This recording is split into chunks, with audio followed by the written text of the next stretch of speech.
आप सभी श्रोताओं को मेरा बहुत बहुत नमस्कार। मेरा नाम डॉक्टर आलम खान है एंड मैं असिस्टेंट प्रोफेसर हूँ कॉलेज ऑफ हॉर्टिकल्चर मंदसौर में। आज का जो टॉपिक है जिस पे मैं अपना प्रेजेंटेशन देना चाहता हूँ वो है फूड प्रोसेसिंग यानी खाद्य प्रसंस्करण। उसमें क्या क्या चैलेंजेस हैं और उसमें क्या क्या अपॉर्चुनिटीज और संभावनाएं हैं। मध्य प्रदेश में खाद्य प्रसंस्करण उद्योग को समझना। यह पाठ्यक्रम आपको मध्य प्रदेश में खाद्य प्रसंस्करण उद्योग की वर्तमान स्थिति, इसमें मौजूद चुनौतियां और अवसरों को समझने में मदद करेगा। खाद्य प्रसंस्करण में प्रमुख अवसरों की पहचान करना। प्रतिभागी खाद्य प्रसंस्करण क्षेत्र में मौजूद विविध अवसरों के बारे में जानेंगे, जिनमें सरकारी योजनाएं, निर्यात के अवसर और आधुनिक तकनीकों का उपयोग शामिल है। खाद्य प्रसंस्करण में चुनौतियों का समाधान करना। मध्य प्रदेश में खाद्य प्रसंस्करण उद्योग द्वारा सामना की जाने वाली प्रमुख चुनौतियों को समझें और इन समस्याओं से निपटने के लिए संभावित समाधान जानें। सरकार और बुनियादी ढांचे की भूमिका का मूल्यांकन करना। यह समझें कि सरकारी पहलों और बुनियादी ढांचे का खाद्य प्रसंस्करण उद्योग में सुधार और विकास में क्या योगदान है। खाद्य प्रसंस्करण क्षेत्र को बढ़ावा देने के लिए व्यावहारिक समाधान। जानें कि खाद्य प्रसंस्करण क्षेत्र को बढ़ावा देने के लिए कौन कौन से व्यावहारिक समाधान अपनाए जा सकते हैं। यह प्रशिक्षण 3 मुख्य मॉड्यूल्स में विभाजित है। मध्य प्रदेश में खाद्य प्रसंस्करण की संभावनाएं। मध्य प्रदेश में खाद्य प्रसंस्करण उद्योग को प्रोत्साहन और सरकारी सहयोग। मध्य प्रदेश में खाद्य प्रसंस्करण क्षेत्र की चुनौतियां। अब अगला मॉड्यूल देखते हैं। इस स्लाइड में आप देख सकते हैं कि अपॉर्चुनिटीज, जो मैंने अभी थोड़ी देर पहले आपसे कहा था कि कोई भी अगर आप व्यवसाय किसान भाई या हमारे युवा उद्यमी करना चाहते हैं तो उनको ये जरूर पता होना चाहिए कि खाद्य प्रसंस्करण में संभावनाएं हैं या नहीं है, क्योंकि कुछ भी करेंगे हमें जानना जरूरी है। तो पूरे मध्य प्रदेश के का आप इस स्लाइड में देख सकते हैं कि हम इसमें क्रॉप वाइज दिया हुआ है कि कौन सी क्रॉप किस जगह अधिक मात्रा में होती है। आप देखिए ऑरेंज का आप देख लीजिए, छिंदवाड़ा, आगरमालवा, शाजापुर, ऐसे करके पूरा दिया हुआ है इसमें, यहाँ पे देख लीजिए। और इससे रिलेटेड क्या क्या इंडस्ट्रीज लग सकती हैं। अब गोवा में जूस है, जैम, जेली, पेस्ट, कन्फेक्शनरी, बहुत सारे प्रोडक्ट बन सकते हैं। तो पूरे रेंज ऑफ प्रोडक्ट्स आप बना सकते हो। ये आपको इस स्लाइड से देख के आप अंदाजा लगा सकते हो कि क्रॉप से कौन से, ये क्रॉप कहाँ उपलब्ध है और उससे कौन से प्रोडक्ट बनाए जा सकते हैं। तो ये एक तरह से ये इस क्षेत्र में आपको एक संभावना की दिशा की ओर ले जाता है। और दूसरी जो संभावना के तौर पे मैं देखता हूँ वो, अगर आप मध्य प्रदेश का आप पूरा सिनेरियो देखें तो पूरा मध्य प्रदेश में एग्रो क्लाइमेटिक जोन्स 11 हैं, जो हमें ये बताता है कि हमारे पास विभिन्न तरह की मिट्टी है, तरह तरह का अलग अलग लेवल का रेनफॉल है क्रॉप की रिक्वायरमेंट के हिसाब से। तो ये हमें एक डायरेक्शन देता है कि हमारा उत्पादन सीरियल क्रॉप भी हम करते हैं, हम फ्रूट्स भी उगाते हैं, हम वेजिटेबल भी उगाते हैं। तो ये हमें हेल्प करेगा कि हम किस तरह की इंडस्ट्री हम लगा सकते हैं। आप उसी हिसाब से अपना फूड प्रोसेसिंग सेक्टर में जगह का चुनाव करिए और इंडस्ट्री का चुनाव करिए कि वो चीज़ कहाँ पे उपलब्ध है। दूसरे अपॉर्चुनिटीज़ के तौर पर अगर आप देखेंगे कि मध्य प्रदेश में फूड पार्क है, तो फूड पार्क में जैसे मैं उदाहरण के तौर पर मैं आपको दे रहा हूँ कि इंदस मेगा फूड पार्क है, जो आपको यहाँ पे है, खरगोन में है, अवंती देवास में है। तो ये फूड पार्क में अगर आप विजिट करें तो आप वहाँ पे देखेंगे कि बेसिक फैसिलिटीज़ कोल्ड स्टोरेज की वहाँ पे है, वेयर हाउसिंग फैसिलिटीज़ है और टेस्टिंग लैब है। तो ये हमें अपॉर्चुनिटी देती है कि हम अपनी फूड प्रोसेसिंग यूनिट वहाँ पे जाके इस्टेब्लिश कर सकें, वहाँ से हम जाके सीख भी सकते हैं। तो ये हमारा बेसिकली इंफ्रास्ट्रक्चर है। बहुत सारे फूड प्रोसेसिंग क्लस्टर्स भी गवर्नमेंट ने बनाए हैं, तो वो हमें हेल्प करेगा, एक तरह के हमारे लिए अपॉर्चुनिटी है। आगे अगर आप देखेंगे कि डिपार्टमेंट भी आपको सपोर्ट करता है। डिपार्टमेंट ऑफ हॉर्टिकल्चर और फूड प्रोसेसिंग की योजनाएं हैं, उसमें डिपार्टमेंट अपनी खुद फूड प्रोसेसिंग स्कीम चलाता है। उस स्कीम में भी सब्सिडी के प्रावधान है। अगर आप इंडस्ट्री लगाना चाहते हो तो आपको उसमें भी सहायता मिल सकती है। और सबसे ज़रूरी है जो भारत सरकार की PMFE स्कीम है, prime minister formulation of food processing enterprise scheme है। ये बहुत अच्छी स्कीम है इसमें आप क्रेडिट लिंक है 10 लाख का। अगर आप मान लीजिए एग्जाम्पल के तौर पे अगर आप 28 लाख रुपए तक का लोन लेते हैं तो 10 लाख को आप उसमें सीधे सीधे आपको सब्सिडी मिल जाएगी। आप अपना नया व्यवसाय शुरू करना चाहते हैं तो लाभ ले सकते हैं। आप आपके पास पहले से अगर कोई यूनिट है उसको आप अपग्रेड करना चाहते हैं तो इसका लाभ ले सकते हैं। और तीसरा जो है मार्केट एक्सेस, क्योंकि किसी भी बिजनेस को करने के लिए मान लीजिए कोई आप व्यवसाय कर रहे हैं और आपको किसी ऐसे जगह लगा लेते हैं जहाँ पे उसका मार्केट है नहीं है, तो मध्य प्रदेश के साथ सबसे बड़ा एडवांटेज है कि मध्य प्रदेश बिल्कुल सेंटर में है, जैसा कि नाम है बीचों बीच है, तो ये हमें एक्सेस देता है दूसरी जगहों पे, दूसरे मार्केट में हम आसानी से एक प्लेस से दूसरी जगह अपने हम जो प्रोसेस प्रोडक्ट है उसको हम पहुंचा सकते हैं। और दूसरे नेक्स्ट है ऑर्गेनिक फार्मिंग का पोटेंशियल को अगर आप देखेंगे कि जैसे कि भारत सरकार इस पे काफ़ी प्रयास कर रही है और हमारी सरकार मध्य प्रदेश सरकार भी ऑर्गेनिक फार्मिंग की तरफ काफ़ी जोर दे रही है, तो ऑर्गेनिक प्रोड्यूस की बहुत डिमांड है। इसी तरह जब हम प्रसंस्करण की बात करते हैं तो हम ये भी तो सोच सकते हैं कि जो भी हमारा ऑर्गेनिक उत्पाद है उसको हम एक अपॉर्चुनिटी के तौर पे लें या उसको हम उससे ही प्रोसेस प्रोडक्ट बनाएं। क्योंकि अगर आप जो अभी भी कंज्यूमर इसकी तरफ देख रहा है, जो भी हम कंज्यूम कर खपत का मतलब चाहते हैं प्रोडक्ट चाहते हैं, वो इस तरफ देख रहे हैं कि अगर हम ऑर्गेनिक प्रोडक्ट हम उत्पाद खा रहे हैं, फ्रेश फ्रूट्स एंड वेजिटेबल खा रहे हैं, तो व्हाई नॉट प्रोसेस प्रोडक्ट भी हमें ऑर्गेनिक चाहिए। तो ये इसकी मार्केट में बहुत डिमांड है। और तीसरी चीज़ अगर हम संभावनाओं के तौर पे देखें तो ट्रेडिशनल फूड्स, जैसे आप सभी जानते हैं कि रतलाम की सेव सब कोई जानता है, बट चैलेंजेस इसमें ये है कि हमें इसमें एक संभावना भी, चैलेंज भी है और संभावना भी। संभावना ये है कि ये मशीन इंडस्ट्री क्या है कि छोटे छोटे पॉकेट्स में बटी हुई है और इसमें अभी ढेरों अपॉर्चुनिटीज़ हैं। क्योंकि अगर आप उत्पाद को देखेंगे तो उत्पाद तो अच्छा है, सब कुछ अच्छा है, मगर अगर एक मार्केट की नीड के हिसाब से देखेंगे तो उसमें पैकेजिंग अच्छी नहीं है। तो इसमें अभी हम बहुत संभावनाएं हैं कि इसमें हम मॉडर्नाइजेशन कर दें, प्रोडक्ट की फार्मूलेशन वही रहेगा ताकि टेस्ट ना चेंज हो, और मगर पैकेजिंग हम उसकी सुधार सकते हैं ताकि उसमें डोमेस्टिक मार्केट में और इंटरनेशनल मार्केट में हम आसानी से अपने उस उत्पाद को बाहर भेज सकें। एक्सपोर्ट पोटेंशियल ऑफ कोर्स मध्य प्रदेश में अपार संभावनाएं हैं अपने प्रोडक्ट को बाहर एक्सपोर्ट करने की, और हमारे बहुत सारे प्रोडक्ट हैं जैसे स्पाइसेस हैं, और इंटरनेशनल मार्केट में रेडी टू ईट प्रोडक्ट की बहुत डिमांड है, कैंड प्रोडक्ट्स की बहुत डिमांड है।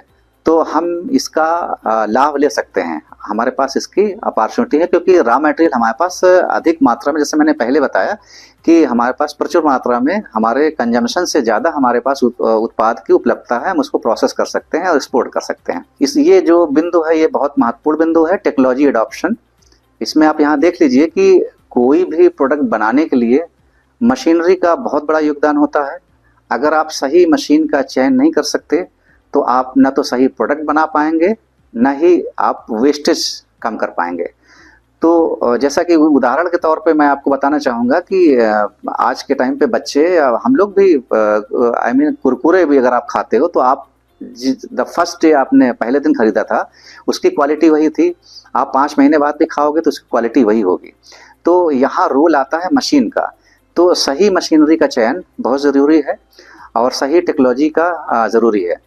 बट अभी हमारे साथ समस्या मध्य प्रदेश में ये है कि अभी हम जो भी मशीनरी हम यूज़ करते हैं वो मध्य प्रदेश में मैन्युफैक्चर उसके नहीं है। तो मध्य प्रदेश में भी एक संभावना है कि यहाँ पे भी मशीनरी मैन्युफैक्चरर्स का हब बने, लोग फूड प्रोसेसिंग मशीनरी यहाँ पे बनाना शुरू करें ताकि हमें लोकल लेवल पे अच्छी मशीनरी की उपलब्धता हो और किसान भाई और युवा उद्यमी उसका फ़ायदा ले सकें। इस मॉड्यूल से हमने क्या सीखा? इस मॉड्यूल में हमने समझा कि मध्य प्रदेश में खाद्य प्रसंस्करण के कई अवसर हैं, जैसे जैविक खेती, पारंपरिक खाद्य उत्पादों का आधुनिकीकरण और निर्यात बाजारों में विस्तार। इसके साथ ही राज्य सरकार द्वारा दी जाने वाली योजनाओं और प्रोत्साहनों के लाभ का भी लाभ उठाया जा सकता है। अब अगला मॉड्यूल देखते हैं। का इस स्लाइड में आप देख सकते हैं कि मध्य प्रदेश का क्या स्टेटस है, जिलेवार आप देख सकते हैं यहाँ पे। क्योंकि खाद्य प्रसंस्करण में अगर हम बात करें तो ये जानना सबसे ज़्यादा ज़रूरी है कि कहाँ पे कौन सा उत्पाद का उत्पादन होता है, और ये हमें एक गाइडिंग टूल के तौर पे हमें हेल्प करता है। जैसे आप यहाँ देख सकते हैं कि हर जिले का एक उत्पाद है उस जिले में कौन सी क्रॉप हो रही है, फसल हो रही है। तो ये एक तरह से कोई भी आदमी अगर खाद्य प्रसंस्करण करना चाहता है तो उसको ये जानना जरूरी कि उत्पाद कहाँ पे, वो किस किस मात्रा में उपलब्ध है, ताकि वो रॉ मटेरियल की उपलब्धता एक बहुत ही महत्वपूर्ण इसमें कंपोनेंट होता है किसी भी खाद्य प्रसंस्करण यूनिट को चलाने के लिए। तो यहाँ से आप देख के आप समझ सकते हैं कि किस जिले में कौन सा फसल का उत्पादन होता है। आगे हम ये देखते हैं कि पोटेंशियल क्या है, मतलब हम संभावनाओं की बात करते हैं, क्योंकि अगर आप कोई भी यूनिट लगाना चाहते हैं तो आपको ये जानना जरूरी है कि किस जिले में कौन सा उत्पाद है और वहाँ पे क्लस्टर, क्योंकि छोटी यूनिट तो आप कहीं भी लगा दीजिए। जैसे अभी आपने देखा एक जिला उत्पाद का आपने देखा, तो वहाँ पे आपने देख लिया कि किसी पर्टिकुलर जिले में मान लीजिए सीहोर है, गोवा वहाँ पे हो रहा है, तो आप वहाँ पे यूनिट लगा सकते हैं। मगर अगर कोई बड़ा इन्वेस्टर्स है जो फूड प्रोसेसिंग यूनिट में बड़ा काम करना चाहता है तो वो उसको रॉ मटेरियल भी उसी ज़्यादा मात्रा में चाहिए, तो वो क्लस्टर पे जो उसको जाना चाहिए। जैसे आप यहाँ पे देख सकते हैं पोटैटो, देवास उज्जैन का एक एरिया है जहाँ पे आलू काफ़ी मात्रा में होता है। तो अगर चिप्स इंडस्ट्री लगानी है किसी भी किसान को या मे भी किसी को यंग एंटरप्रेन्योर है, युवा है, वो लगाना चाहता है तो इस एरिया में बड़ी यूनिट को स्थापित कर सकता है। ये crop specific food processing industries हम उनको बोलते हैं, ये क्लस्टर पे ही लगाई जाती हैं। जैसे कि आप ये देख लीजिए मध्य प्रदेश में अगर हम संभावनाओं की बात करें तो सबसे पहले जानना ये जरूरी होता है कि हम कितना उत्पादन करते हैं। उत्पादन अगर हम फ्रूट में देखेंगे तो ये फ्रूट बास्केट के तौर पे मैंने यहाँ पे आपको दिखाना चाहूँगा मैं। तो हमें ये जानना जरूरी है कि हम कितना उत्पादन करते हैं। उत्पादन करने के साथ साथ ये जानना जरूरी है कि हमारी खपत कितनी है। तो अगर मध्य प्रदेश की हम कुल आबादी को हम देखें और हमारी जो आवश्यकताओं को अगर हम देखें तो ऑरेंज के केस में आप देख लीजिए, जो संतरे हैं, आम है, गुआवा है, अमरूद है, तो इनमें हम कितना अधिक मात्रा उत्पादन करते हैं, सरप्लस क्वांटिटी जिसे हम बोलते हैं। तो जो भी एक्स्ट्रा हम पैदा करते हैं उसका हम जितना हम कंज्यूम कर सकते हैं वो हम कंज्यूम करेंगे टेबल वैराइटीज तौर पे, और जो अधिक मात्रा में उत्पादन कर रहे हैं उसको हम प्रसंस्कृत करेंगे, उसका हम प्रोसेसिंग करेंगे, फूड प्रोसेसिंग करेंगे। तो अब आप यहाँ देख लीजिए कि ये हमें एक तरह से हेल्प कर रहा है कि 87% अनार, जो हम अनार का उत्पादन करते हैं उसका 87% हमारे पास सरप्लस है। ऐसे ही 71% मैंगो का सरप्लस है। तो मैंगो प्रोसेसिंग की भी जो भी आदमी इंडस्ट्री लगाना सकता है, मैंगो प्रोसेसिंग कर सकता है। मैंगो आम के बहुत सारे ढेरों प्रोडक्ट बनते हैं। मैं उसमें कुछ एग्जाम्पल बना दूं जो आज के तौर पे बच्चे हैं उसको बहुत ज़्यादा पसंद करते हैं। जैम है, आम की जेली है, सारे प्रोडक्ट बनते हैं, तो ये हम कर सकते हैं। दूसरी तरफ अगर हम देखें कि मध्य प्रदेश में अगर हम देखें कि सब्जियों का भी उत्पादन होता है, जिसमें आलू है, प्याज है, ये सारी चीज़ें का उत्पादन होता है। और हमारी आवश्यकताओं के बाहर अगर हम जाके देखें तो इसमें भी हम कुछ अच्छी खासी मात्रा में अधिक उत्पादन करते हैं, अपनी आवश्यकता से ज़्यादा उत्पादन करते हैं। तो आलू के केस में हम जैसा कि हम जानते हैं कि आलू से हम पोटैटो चिप्स बना सकते हैं। छोटी यूनिट लगा के हम पोटैटो चिप्स का उत्पादन कर सकते हैं। अगर हम बड़े में जाएँ तो पोटैटो पाउडर, पोटैटो को उसका सुखाने के पश्चात पोटैटो पाउडर की बहुत मांग है इंटरनेशनल मार्केट में, बाहर भी और अपने यहाँ भी। ओनियन में क्या है, आपने ये देखा होगा कि ओनियन के सीज़न पे अगर आप देखें तो अच्छा खासा इसमें कभी कभी बहुत महंगी हो जाती है, कभी क्या हो जाता है कि सस्ती हो जाती है, किसान उसको फेंक देता है। तो उन सब परिस्थितियों में हम ये देखना है कि हम इसको फेंकने से अच्छा इसका हम प्रसंस्करण कर दें, इसका हम प्रोसेसिंग कर दें। ओनियन के बहुत सारे प्रोडक्ट आपको मिलेंगे।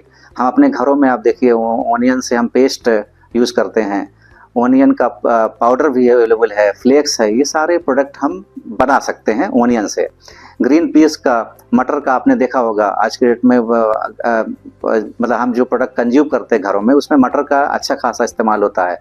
टोमेटो का अगर आप देखोगे तो टोमेटो एक ऐसा उत्पाद है कि अगर हमने सही से नहीं रखा, सही से नहीं किया तो बहुत जल्दी ख़राब हो जाता है। तो इसमें हम टोमेटो का अगर हम चाहें तो प्यूरी है, टोमेटो का पेस्ट की बहुत डिमांड है, ये सारे प्रोडक्ट हम बना सकते हैं प्रोसेस करके क्योंकि हम प्रोसेस वही करेंगे, प्रसंस्करण हम उसी के करेंगे जो हमारे पास अधिक मात्रा में है। मान लीजिए कोई चीज़ हमारे पास कम है तो उसका हम प्रसंस्करण क्यों करेंगे। तो ये आपको इस स्लाइड में आप देख सकते हैं कि ऐसे ही फ्रूट्स का, वेजिटेबल का हमारा क्या उत्पादन से अधिक हम कितना, आवश्यकता से अधिक कितना उत्पादन करते हैं, तो आप इस स्लाइड में आप देख सकते हैं। ऐसे ही अगली स्लाइड में अगर आप देखेंगे मसालों का उत्पादन मध्य प्रदेश में अच्छा खासा एरिया है। और इसमें जैसे आप देखिए कि कोरिएंडर का, धनिया है, लहसुन है, मिर्च है, अदरक है। तो इन सारे ये स्पाइस इंडस्ट्रीज एक बहुत बड़ी इंडस्ट्री है इसमें। और इसमें अच्छा खासा जो धनिया का अगर आप देख सकते हैं कि 93% जो हमारी आवश्यकता है उसमें हम 93% ज़्यादा हमारा हम सरप्लस हमारे पास है। तो कोरिएंडर पाउडर की इंडस्ट्री हम लगा सकते हैं, गार्लिक के फ्लेक्स आते हैं, गार्लिक का पाउडर आता है, जिंजर गार्लिक का पेस्ट मार्केट में अवेलेबल है। तो इनसे हम छोटी छोटी इंडस्ट्री हम इसमें हम लगा के अपना व्यवसाय शुरू कर सकते हैं। किसान भाई और में भी युवा उद्यमी जो इसमें काम करना चाहते हैं वो कर सकते हैं। अब दूसरी चीज़ें हमेशा ये प्रश्न रहता है कि जो भी सरप्लस है उसका हम करें तो क्या करें। उसका सरप्लस को मैंने इस स्लाइड में आप देख सकते हैं कि मैंने उसमें कुछ आपको एक दिशा दे दी है कि जो भी ख़ास तौर से समस्या जो आती है वो उद्यानिकी उत्पादों के साथ ज़्यादा समस्या है। सीरियल जो हैं, जो मैदानी फसलें हैं, जैसे गेहूं को आप रख सकते हैं, चावल आप रख सकते हैं, जल्दी ख़राब नहीं होते। मगर जो उद्यानिकी फसलें हैं वो उनका जो नेचर है वो जल्दी ख़राब हो जाती हैं। इसलिए उनको हमें जल्दी से जल्दी उनको हमें या तो हम सीधे उनका कंज्यूम करें, मगर हम सीधा जैसे मैंने पहले बोला कि हम सब कुछ तो कंज्यूम कर नहीं सकते, हमें उनको क्योंकि ज़्यादा क्वांटिटी है तो हमें उनका प्रसंस्करण भी करना है। तो इसमें जैसे आप कुछ दिशा मेरी तरफ से जो मैंने सोचा है कि हम हार्टिकल्चरल प्रोड्यूस को हम वैल्यू एडेड प्रोडक्ट्स में कन्वर्ट कर सकते हैं। वैल्यू एडेड हम इसलिए कहते हैं क्योंकि अगर आप मान लीजिए अगर आप कोई चीज़ आप जैसे आलू ही है, आप मान लीजिए 25 रुपये 20 रुपये किलो अगर आप खरीदते हैं, उसके बाद में अगर आप बल्क में खरीदेंगे, ज़्यादा क्वांटिटी में खरीदेंगे तो आपको 5 से 8 रुपये 10 रुपये किलो मिल जाता है। मगर इसके बदले अगर आप देखिए पोटैटो चिप्स का अगर आप पैकेट लेते हैं 100 ग्राम का पैकेट भी आपको अच्छी खासी कीमत चुकानी पड़ती है उसमें। तो वो एक तरह का वैल्यू एडिशन है। वो होता ये है कि इससे हम उसकी उत्पाद जो खराब होने से हमने बचाया, खराब होने के साथ साथ हमने उसमें एक वैल्यू ऐड कर दी, कीमत ऐड कर दी, और उसको हम बाद में भी कंज्यूम कर सकते हैं। तो हम वैल्यू एडेड ढेरों प्रोडक्ट्स बना सकते हैं, जैम है, जूसेस हैं और स्नैक्स बना सकते हैं। अब होता क्या है कि कोई भी कृषि उत्पाद है वो या उद्यानिकी उत्पाद है, उसमें कुछ चीज़ें हम कंज्यूम कर लेते हैं, मगर कुछ ऐसी चीज़ें होती हैं जो इन्फीरियर क्वालिटी की होती हैं, अच्छी क्वालिटी नहीं होती बहुत। तो उसको हम क्या कर सकते हैं कि उनको हम एनिमल फीड में कन्वर्ट कर सकते हैं। क्योंकि कहीं ना कहीं मिल्क प्रोसेसिंग बहुत बड़ी जो दूध है, दूध के प्रसंस्करण की इंडस्ट्रीज है, बहुत बड़ी इंडस्ट्री है। हमें अच्छा दूध की भी आवश्यकता है, ज़्यादा क्वांटिटी के मिल्क की भी आवश्यकता है। तो उसके लिए हम उसको जो भी थोड़ा सा इन्फीरियर क्वालिटी का हमारा उत्पाद है उससे हम एनिमल फीड भी बना सकते हैं। और हाँ, अभी नेक्स्ट अगर आप देख लीजिए यहाँ पे कि नेचुरल प्रोडक्ट्स बहुत सारे बनते हैं। आज की डेट में अब सबसे बड़ी समस्या ये आ रही है कि हम मार्केट में जो भी केक हैं, पेस्ट्रीज हैं, बहुत सारी चीज़ें खरीदते हैं, उसमें बहुत सारा सिंथेटिक कलर मिला हुआ है। और उसका सबसे बड़ा कारण क्या है कि नेचुरल डाइज, नेचुरल कलर उपलब्ध ही नहीं उतनी मात्रा में जितनी मार्केट में आवश्यकता है। तो इन सारे प्रोडक्ट्स से हम बहुत सारे पिगमेंटेड कलर उत्पाद होते हैं, जैसे बीट रूट है तो इसमें जो पिगमेंट पाया जाता है एंथोसियानिन, इनको हम एक्सट्रैक्ट करके, डाई बोलते हैं इनको हम, पिगमेंट्स, इनको एक्सट्रैक्ट करके हम वो प्रोडक्ट बना सकते हैं, उनको दूसरे उत्पादों में यूज कर सकते हैं। इसेंशियल ऑयल्स जैसे हैं, इतना बड़ा मार्केट है, कॉस्मेटिक इंडस्ट्री है पूरी उस पर खड़ी हुई है, या परफ्यूमरी इंडस्ट्री है, तो इसेंशियल ऑयल हम प्लांट मटेरियल से निकाल के उसको हम यूज़ कर सकते हैं। और सबसे लास्ट में क्या है कि अगर आपका जो कुछ भी बचा हुआ है, जितना भी वेस्ट है आपका निकल रहा है, जो आप नहीं खा सकते, नहीं प्रसंस्करण उसका कर सकते और कुछ नहीं भी बना सकते, उसको लास्ट में उस जो वेस्ट से आप कंपोस्ट बना सकते हो उस मटेरियल से। तो कहीं ना कहीं उससे हमारी सॉइल की स्वास्थ्य अच्छा होगा और सॉइल की उसमें पोषक तत्व बढ़ेंगे और अब हमारा उत्पादन में वृद्धि होगी। इस मॉड्यूल में हमने जाना कि मध्य प्रदेश के खाद्य प्रसंस्करण क्षेत्र में विविधताओं के बावजूद कुछ महत्वपूर्ण अवसर उपलब्ध हैं, जैसे कृषि जलवायु विविधता और खाद्य पार्कों की स्थापना। हालांकि कुछ चुनौतियां भी हैं, जैसे अपर्याप्त कोल्ड स्टोरेज और परिवहन अवसंरचना, जिन पर ध्यान देने की आवश्यकता है। अब अगला मॉड्यूल देखते हैं।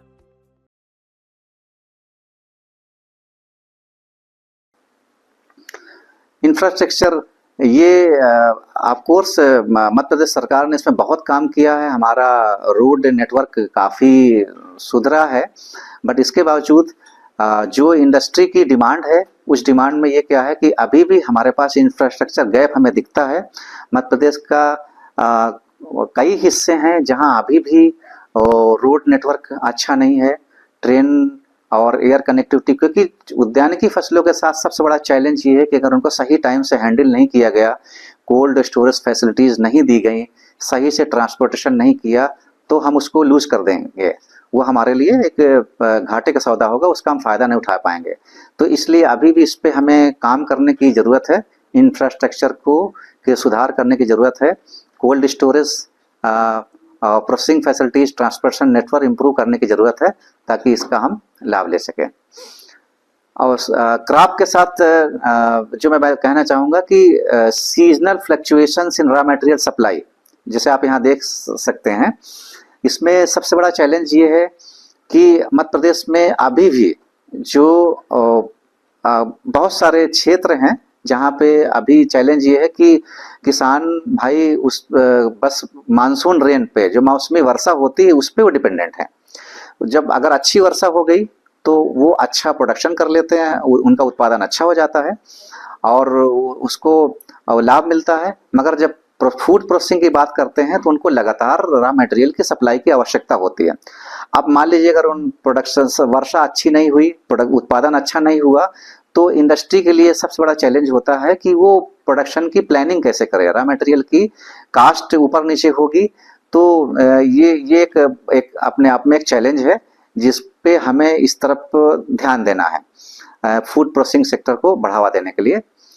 क्वालिटी कंट्रोल और स्टैंडर्ड कंप्लायंस में हम बात करें, ये अभी मध्य प्रदेश के सिनेरियो पे हम बात करें तो क्वालिटी कंट्रोल कुछ बहुत सारी इंडस्ट्रीज लग गई हैं। मध्य प्रदेश सरकार ने बहुत सारी फूड प्रोसेसिंग यूनिट लगाई हैं पीएमपी स्कीम की तरफ। हर जिले में बहुत सारी इंडस्ट्रीज लग चुकी हैं।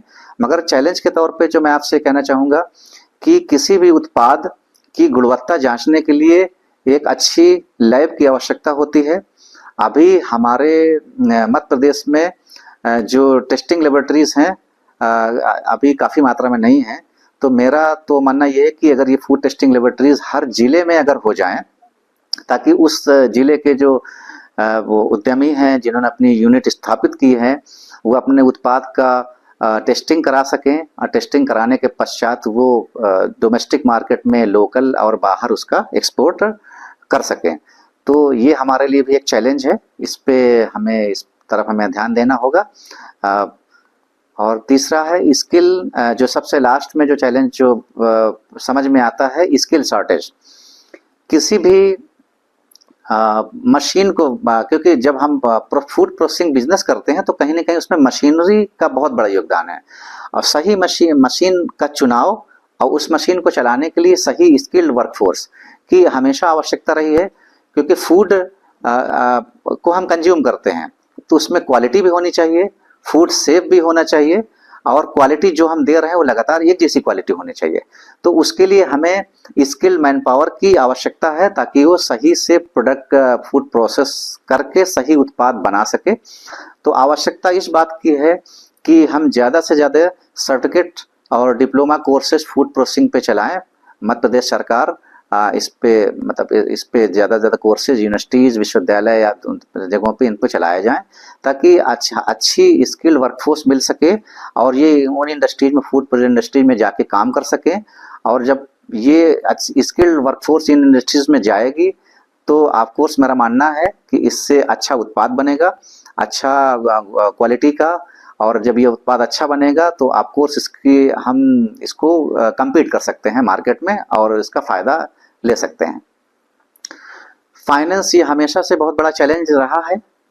जो इंडस्ट्री लगाना चाहते हैं, फूड इंडस्ट्री लगाना चाहते हैं, तो इसमें सबसे ऑफ कोर्स फाइनेंस की आवश्यकता होगी। कि अगर कोई आदमी अगर नई मशीन खरीदना चाहता है, मार्केट की नीड के हिसाब से टेक्नोलॉजी का अपग्रेड करना चाहता है, तो ये बैंक के साथ कुछ इश्यूज आते हैं। तो मेरा मानना है कि बैंक से अभी आज के डेट में जो भी लोन सैंक्शन होते हैं, इंडस्ट्री लोग लगाते हैं, तो उनको चैलेंजेज आते हैं। बैंक आज उनसे कोलेटरल की मांग करते हैं। तो इस दिशा में अगर सरकार या विभाग, उद्यानिकी विभाग इसमें अगर थोड़ा सा फोकस करेंगे तो लोगों को आसानी होगी और वो एक आसानी से इंडस्ट्री अपनी स्थापित कर सकेंगे। और कंपटीशन एंड मार्केट डायनेमिक्स, इसमें ये ज़्यादा ज़रूरी है कि जानना ज़रूरी है, क्योंकि मार्केट में ऑलरेडी बहुत सारे इस्टेब्लिश प्लेयर हैं जो अपना उत्पाद, बड़ी-बड़ी कंपनीज़ हैं, वो अपना उत्पाद ऑलरेडी मार्केट में बेच रहे हैं। जब भी कोई फूड प्रोसेसिंग करने के लिए, बिजनेस करने के लिए कोई किसान भाई या युवा उद्यमी आता है, तो वो पहले इस चीज़ को ध्यान में रखे कि इंडस्ट्री ऑलरेडी प्रोडक्ट मार्केट में किस तरह का उपलब्ध है। हम अगर मार्केट में रुकना चाहते हैं, स्टैंड करना चाहते हैं, तो हमारे प्रोडक्ट की विशेषता क्या है, हमारे प्रोडक्ट की क्वालिटी क्या है, और आपके प्रोडक्ट में कुछ ना कुछ नयापन होना चाहिए। क्योंकि मार्केट किसी भी नई चीज, जब आप कुछ नई चीज लाते हैं, अपने प्रोडक्ट में कुछ दम होता है, कुछ नयापन होता है, तभी उसको कंज्यूमर उसको परचेस करेगा और आप मार्केट में स्टैंड कर पाएंगे। तो ये भी ज़्यादा इसके बारे में समझना जरूरी है। सप्लाई चेन मैनेजमेंट, ये जैसे मैंने पहले इसके बारे में हमने डिस्कस किया है। ये सप्लाई चेन आपको इस्टेब्लिश करना पड़ेगा। बैकवर्ड लिंकेज अगर हम बात करेंगे तो फार्मर से एक अच्छा नेटवर्क क्रिएट हो ताकि रॉ मटेरियल की सही से कलेक्ट कर पाएं। फॉरवर्ड लिंकेज, ताकि हम जो भी इसको फार्मर से लेके आगे इंडस्ट्री तक पहुंचा रहा है, एक प्रॉपर कंप्लीट सप्लाई चेन होनी चाहिए ताकि टाइमली रॉ मटेरियल सप्लाई हो सके इन प्रोसेसिंग इंडस्ट्रीज को। और वेस्टेज, ऑफकोर्स जब आप सही टाइम पे मटेरियल को फ्रेश पिक करेंगे, उसको आप इंडस्ट्री को सप्लाई करेंगे, तो वेस्टेज भी कम होगा और सही मटेरियल मिलने से उसको इंडस्ट्री सही प्रोसेस प्रोडक्ट उसको बना पाएगी। पॉलिसी एंड रेगुलेटरी इन्वायरमेंट, ये एक चैलेंजेस है। जनरली ये इशूज ये आते हैं कि जब ये लाइसेंसिंग का बहुत बड़ा इशू होता है, तो मेरा सुझाव है कि अगर कोई इंडस्ट्री लगाना चाहता है, फूड प्रोसेसिंग इंडस्ट्री का व्यवसाय करना चाहता है, तो इसमें जो आज की डेट में उसको अलग अलग सर्टिफिकेशन के लिए जाना पड़ता है, टाइम कंज्यूमिंग प्रोसेस होता है, तो इसको सिंगल विंडो सिस्टम होना चाहिए। कोई भी व्यवसाय करना चाहता है तो अपना उसको सारे जो भी उसको लाइसेंस लेना है, सारी चीज़ें करनी है, तो उसको एक जगह से वो सुविधा मिल जाए, तो उसको इधर उधर भटकना ना पड़े। तो ये सारे जो चैलेंजेस थे, इसमें इन सब चीज़ों को अगर हम ओवरकम करेंगे तो of course food processing industries Madhya Pradesh में ग्रो करेगी और हमें इसका लाभ मिलेगा। धन्यवाद। इस मॉड्यूल में हमने देखा कि खाद्य प्रसंस्करण क्षेत्र में कुछ बड़ी चुनौतियां हैं, जैसे कच्चे माल की आपूर्ति में मौसमी उतार चढ़ाव, तकनीकी उन्नति में देरी और नियामक बाधाएं। इन समस्याओं का समाधान करने के लिए सरकारी एजेंसियों, उद्योग हितधारकों और वित्तीय संस्थानों को एकजुट प्रयासों की आवश्यकता है। अब अगला मॉड्यूल देखते हैं। मैं आशा करता हूं कि आज के इस खाद्य प्रसंस्करण पे मेरे द्वारा दिए गए व्याख्यान का आप लाभ उठा पाएंगे, और अब हम कुछ प्रश्न आपके सामने रखेंगे और उसका आप उस पे आप फीडबैक देंगे। इस मॉड्यूल से हमने क्या सीखा? हमने इस पाठ्यक्रम में खाद्य प्रसंस्करण क्षेत्र के विभिन्न पहलुओं को समझा। मध्य प्रदेश में खाद्य प्रसंस्करण से संबंधित उपलब्ध अवसरों का विश्लेषण किया। इस क्षेत्र में मौजूद चुनौतियों और उनके संभावित समाधानों पर विचार किया। उचित नीतियों और रणनीतियों के माध्यम से खाद्य प्रसंस्करण क्षेत्र में सुधार और विकास संभव है। इस विकास से राज्य के आर्थिक प्रगति और रोजगार सृजन को महत्वपूर्ण गति मिल सकती है।